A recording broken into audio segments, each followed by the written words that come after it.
നമസ്കാരം, ഞാൻ ഡോക്ടർ വിസ്മയ ദാമോദരൻ. നമ്മളിത് ചർച്ച ചെയ്യുന്നത് പീരിയഡ്സ് വേദന അല്ലെങ്കിൽ ആർത്തവ വേദനയെ പറ്റിയിട്ടാണ്. അതായത് സ്ത്രീകൾ സഹിച്ചിരിക്കേണ്ട ഒരു വേദനയാണോ ആർത്തവ വേദന? എന്നാൽ അല്ല. കാരണം എന്താണെന്നാൽ നമ്മളിപ്പോൾ ഒരു കുട്ടിയുടെ തന്നെ റിപ്പോർട്ട് കാണുകയാണ്. അതായത് എല്ലാ മാസവും സഹിച്ചിട്ട് വേദന ഉണ്ടായിട്ട് പെയിൻ കില്ലർ എടുക്കുന്ന ഒരാളുടെ വേദന ആ മാസം നമ്മൾ സ്റ്റോപ്പ് ചെയ്യുന്നുണ്ടെങ്കിലും നെക്സ്റ്റ് മന്ത് ഇതിനേക്കാൾ കൂടുതൽ ശക്തിയായിട്ട് വേദന വരുമ്പോൾ നമ്മൾ ചിന്തിക്കേണ്ട കുറച്ച് കാര്യങ്ങളുണ്ട്. മൈഗ്രെയിൻ വേദന പോലെ തന്നെ പെയിൻ കില്ലേഴ്സ് എടുക്കുമ്പോൾ വേദനയിൽ ആ മാസത്തിൽ നമുക്ക് ചെറുതായിട്ടൊന്ന് കുറഞ്ഞു വരുന്നുണ്ടെങ്കിലും നെക്സ്റ്റ് മന്തിലേക്ക് കൂടുതൽ ശക്തിയായിട്ട് വേദന വരികയാണെന്നുള്ളത് നമ്മൾ അലേർട്ടായിട്ട് ഇരിക്കണം. അപ്പോൾ എന്താണ് ഈ വേദനയ്ക്കുള്ള റീസൺ? നമ്മൾ കുട്ടീന്റെ അടുത്ത് പറയുകയാണ്, സ്കാൻ ചെയ്ത് വരാൻ പറയുമ്പോൾ അതിൽ ഫൈബ്രോയിഡ് ഇല്ല, PCOD ഇല്ല, മറ്റു കാരണങ്ങളൊന്നും ഇല്ല, പക്ഷെ മന്ത്ലി പെയിൻ വരുന്നുണ്ട് എങ്കിൽ ഇതിന് പ്രൈമറി ഡിസ്മെനോറിയ എന്നാണ് പറയുക. അതുപോലെ ചിലരുടെ നമ്മൾ റിപ്പോർട്ട് കാണുകയാണെങ്കിൽ ഇവിടെ നമുക്ക് സിസ്റ്റ് ഉണ്ടാവാം, ഫൈബ്രോയിഡ് ഉണ്ടാവാം, മറ്റു പല കാരണങ്ങൾ കൊണ്ടുണ്ടാവാം എന്ന് വിചാരിച്ചിട്ട് ഇതിന് സെക്കൻഡറി ഡിസ്മെനോറിയ എന്ന് പറയും.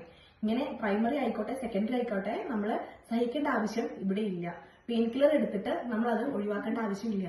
പെയിൻ കില്ലർ എന്തിനാണ് നമ്മൾ എടുക്കുന്നതെന്ന് വെച്ചാൽ നമ്മളതിനെ പ്രേരിപ്പിക്കുന്ന കുറച്ച് കാര്യങ്ങളുണ്ട്. സ്കൂളിൽ പഠിക്കുന്ന കുട്ടികളാണെങ്കിൽ അറ്റൻഡൻസിന്റെ ഇഷ്യൂ, ക്ലാസ്സിൽ കട്ട് ചെയ്യുമ്പോൾ ചാപ്റ്റേഴ്സ് കറക്റ്റായിട്ട് കിട്ടുന്നില്ല എന്നതിനുള്ള ബുദ്ധിമുട്ട് വരും. ഇനി ജോലി ചെയ്യുന്നവരാണെങ്കിൽ ജോലിയിൽ കോൺസെൻട്രേറ്റ് ചെയ്യാൻ പറ്റുന്നില്ല എന്ന റീസൺ ഒക്കെ വരും. എന്നാൽ നമുക്കിതിനെ പെയിൻ കില്ലേഴ്സ് കൊണ്ടല്ലാതെ നമുക്കിതിനെ കാരണങ്ങൾ അനുസരിച്ച് കോൺസ്റ്റിറ്റ്യൂഷനും അതുപോലെ തന്നെ മാനസികവും ശാരീരികവുമായ കാര്യങ്ങളൊക്കെ നമ്മൾ അറിഞ്ഞിട്ട് മെഡിസിൻ എടുക്കുകയാണെങ്കിൽ നമുക്കിതിനെ കംപ്ലീറ്റ് ആയിട്ട് ഒഴിവാക്കാൻ പറ്റും.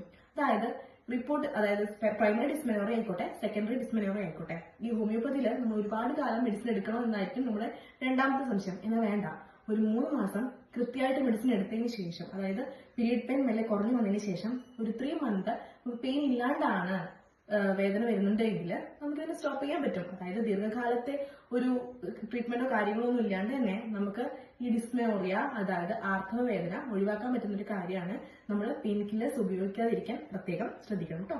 താങ്ക്